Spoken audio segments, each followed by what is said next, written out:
for the Dr. Peter Howard. That's because he's up in Byron with the rest of the Subpod team, or a bunch of us, and there is some severe flooding. So there's no internet, there's minimal drinkable water around, there's no fuel. So it's a bit of a catastrophe going up there for those of you who aren't aware. But the show must go on, and I'm really excited for this afternoon to share with you guys the questions that have come up for Dr. Compost. And yeah, if you have any questions as they come up during this little chat, feel free to just pop them in the comments section and we'll reply to them afterwards. So this will go for about roughly 30 minutes, 45 minutes, and I'm really looking forward to it. So let's jump into it. First question here we have from Eric, and it's, when making worm tea, how long do you massage / leave the dirt in the bucket of water, and won't the worms drown? So for those of you who aren't aware, worm tea is the mixture of adding in your worm casting, so the compost from your Subpod, and putting them in a solution of water. And doing that actually allows the microbes and the nutrients to disperse throughout the water. And with that, you can spray that onto other garden beds. But it's a really effective way to be able to spread your compost across your other garden beds. And there are so many different ways to make worm tea. Like, you can spend your whole life and master it. It's like making potions almost. And the easiest way to do it is to put it in some sort of sock, or I use a paint strainer, and just dunk that in a bucket of water or a watering can. You just only need to dunk it for a couple of minutes, really, and that will allow those nutrients and microbes to disperse in there. Worms are really resilient creatures. They can survive in water for up to 2 weeks. They breathe through their skin, so don't worry, they won't drown. After you've dunked them in there and you're done with that, just pop them back into your Subpod. So I hope that answers your question, Eric. So the next question here we have, if Subpod is inside a greenhouse over winter in Northwest USA, what temperatures will the worms need to be happy? I'm always amazed by the amount of footage we have from some of our compost champions in the States and showing how their Subpod is doing during winter. And being in Australia where it doesn't get that cold, it's really a big experiment for us, and we're learning a lot and getting a lot of feedback. Recently, I got this video from one of our Subpodders in, I believe it's northeast of the US, and I'm just going to pop it up here because it's quite amazing. Because this is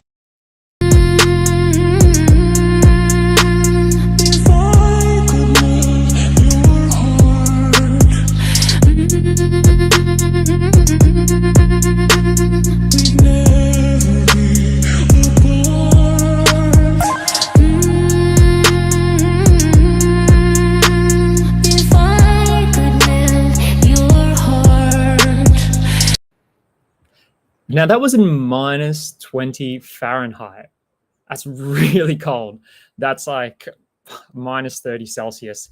It doesn't even get that cold in Australia. So to see these worms were active without a greenhouse just blows me out of the water, blows me out of the soil, because it shouldn't even be possible from where I'm sitting.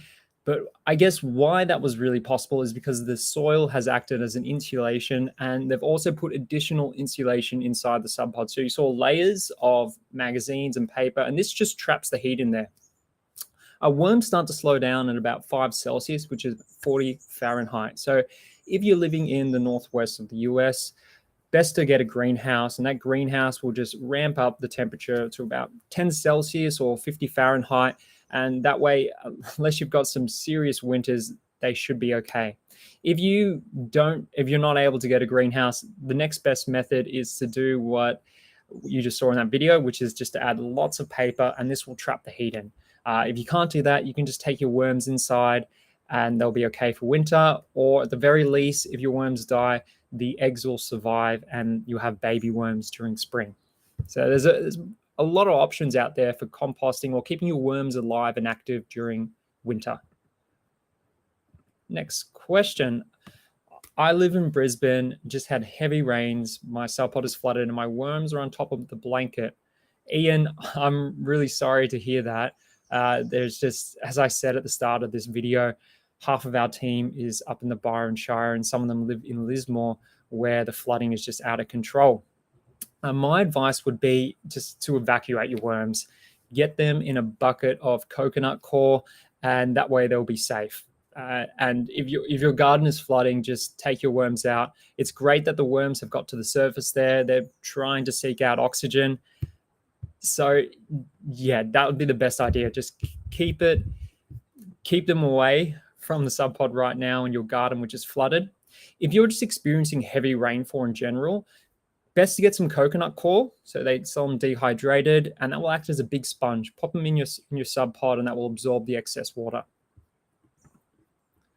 Next question. I read you can compost citrus and meats in small amount. What is the definition of a small amount? It's a really good question. And so why Subpod is different from other worm farms is that you can compost these difficult items like meat, dairy, and chilies. And why you can do this is it's not really that worms enjoy these types of food. They really don't. It's the fact that the worms can leave the system and microbes break down those foods and the worms come back and eat those microbes. You can only really start to compost these items, such as meat, about the third month. There's enough microbe diversity there. There's enough worm population to handle that. So it's best just to wait to the third month. I would suggest adding in just a cupful of citrus and build from there. We've gotten to the point of adding like 10 liters. That's 22 pounds of citrus in a Subpod. And that was really pushing the limits. But what happened was that as soon as we put the citrus in there, the worms just, they got out of there. They evacuated and microbes were slowly breaking that down. Now, remember to add lots of carbon during that and aerate it. Once you've got that, once that balance restores, then the worms will come back in and eat the microbes. It might take a week or so if you're adding large quantities, but small little amounts it doesn't take too long. So it's really good to add small amounts and then increase it because you're selecting microbes that will be able to break down the citrus. So good to do that experiment. I think that's the number one thing with composting. Biology is unpredictable, like we saw with the snow there. It really pays off to just experiment a little bit and then observe and learn from the feedback. Can I put paper towels in your compost system? Absolutely. Paper towel is just a great source of carbon. You can just throw it in there afterwards or put it in your kitchen caddy bucket. I like to do that. Then I've got some carbon going in as well, and it will just break down really naturally. So that's great. If you've got paper towel, put it in the compost. And the cool thing there is that you can't recycle paper towel. Any cardboard or paper that touches food waste, you can't recycle it. It goes into landfill. So it just needs to be composted in order for it to be recycled back into nature. So definitely go for it. What's the longest worms can go between feeding, adding food scraps if it's an extended vacation? This is a really good question, and I'm going to go back to that 3-month period. If you have your Subpod, your worms are happy and healthy, after about 3 months, you'll have a solid population there. With a solid population, you'll have a lot of bedding material and compost and microbes there. So you could leave it there for about 1 to 2 weeks. Population might go down, but nothing severe will happen. If you're going for longer than that, I would suggest getting a pumpkin, chopping it in half and popping it on the compost face down.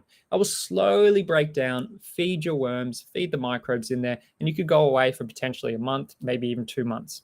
In extreme cases, we've left Subpods for 2 months during a drought, and the worms have gone out into the surrounding soil and able to survive and just eat the microbes around there. There wasn't many left, but there was some still there. So they are quite resilient when they have spaces to go out and explore.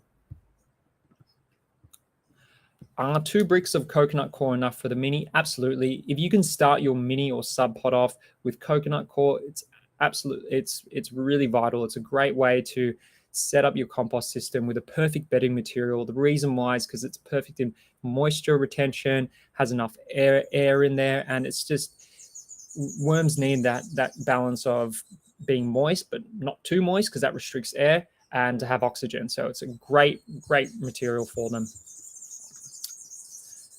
Do you need a base for the grow hub, etc., bricks, wood, planks, or branches? And do I fill it with potting soil or topsoil? So the grow bed can just be planted straight on top of a lawn or any sort of soil. The good thing about that is that there will be access to the soil will be in contact, so you can have exchange of microbes going between there. You can put some branches down there. I have in the past, and it's called a hugelkultur, and then it means it's an active form of organic matter and carbon that's going to be feeding the soil over time. So that's a great idea, just to put in a bit of branches at the bottom. If you're putting it on concrete, then I would advise using a rubber mat, or stay tuned, because we have some really cool products out there that we're going to be releasing for people that live in small urban environments. We do have the mod bed right now, which is really exciting for people that live in apartments and small spaces, but we're going to have something just as exciting really soon. When do I except my worms have gone into the grow bed and aren't coming back? It's been 2 months. So once you put in your Subpod, this sometimes happens. You've popped in your worms and you go on to check the next day and your worms are they're vanished. And what's happened is that your worms have gone into the surrounding area, usually for 2 reasons. The first one is that there's really good food in the surrounding area. You've filled it with compost or manure or just good vegetable soil. And so they're out there having a frenzy, eating it up. The second one is that there wasn't the correct environment for them in the Subpod.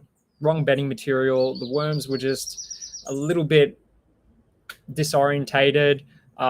Perhaps you've fed too much food waste and that's mucked up the environment. So they've scurried away.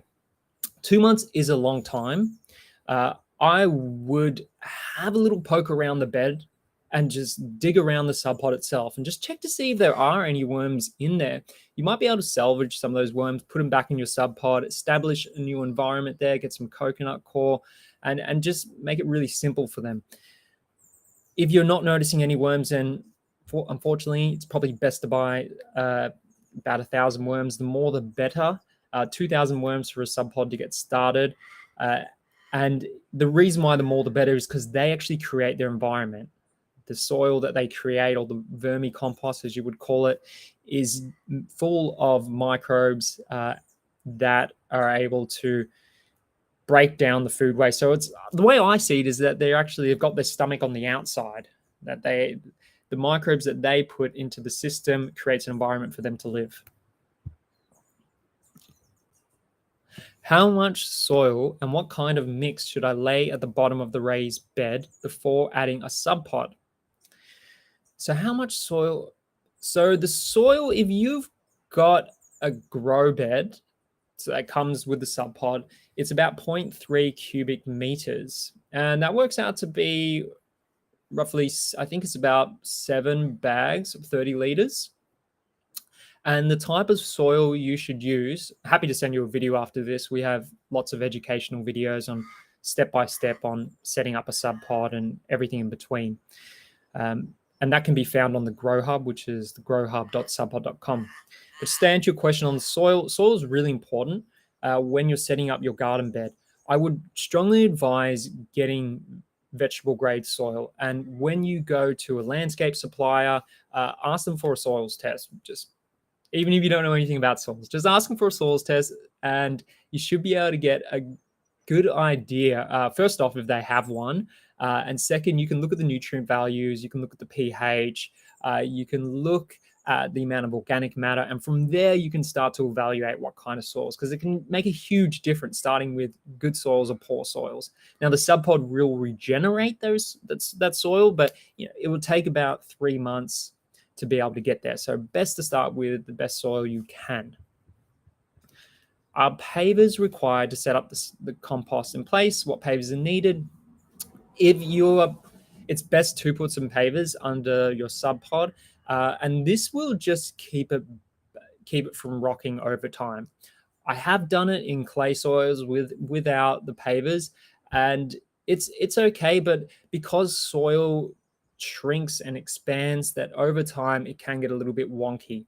So best to put a couple of pavers, and you don't have to do whatever again. I think it's about $5 for pavers. So best practices there for sure. Do worms which I will purpose require air from the below compost base? No, they come up to the surface. Compost worms live in the top layer on a forest floor, so they'll actually come up to the surface, which is why we have ventilation around there.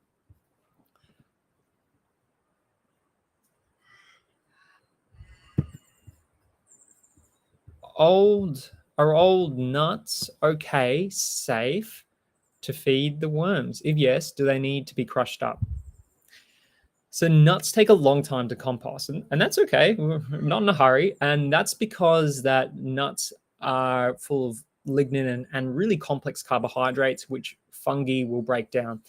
And so putting them in your compost system, you can crush them up. That will speed it up, but I suggest just putting them in there as they are, unless you want to go that extra distance. They'll create little nice air pockets in your compost system.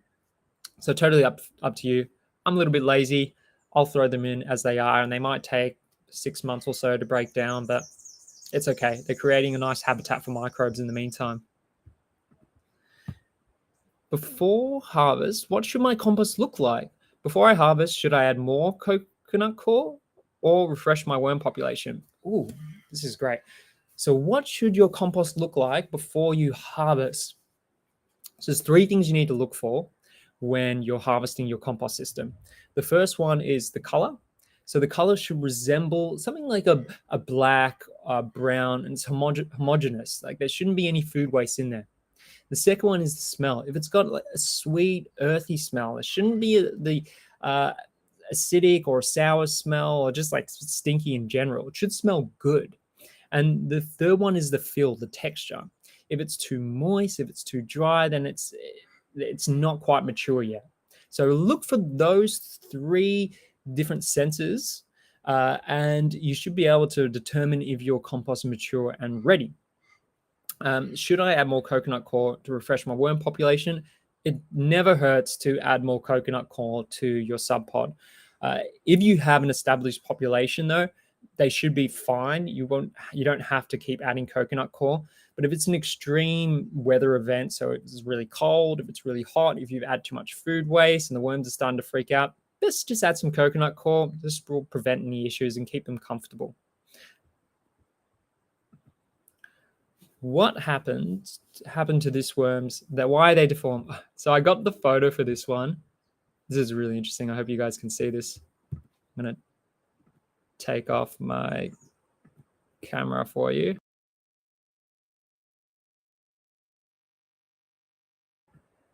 So I hope you guys could see that one. That worm there, I suspect that it's due to protein poisoning, which happens sometimes with worms. And another indicator is that they will be, almost looks like they've got a string and their body parts are separate. And that usually occurs when you've fed your worms too much and they're not getting enough oxygen. So really important there. If you notice that the system is just looking a little bit funky,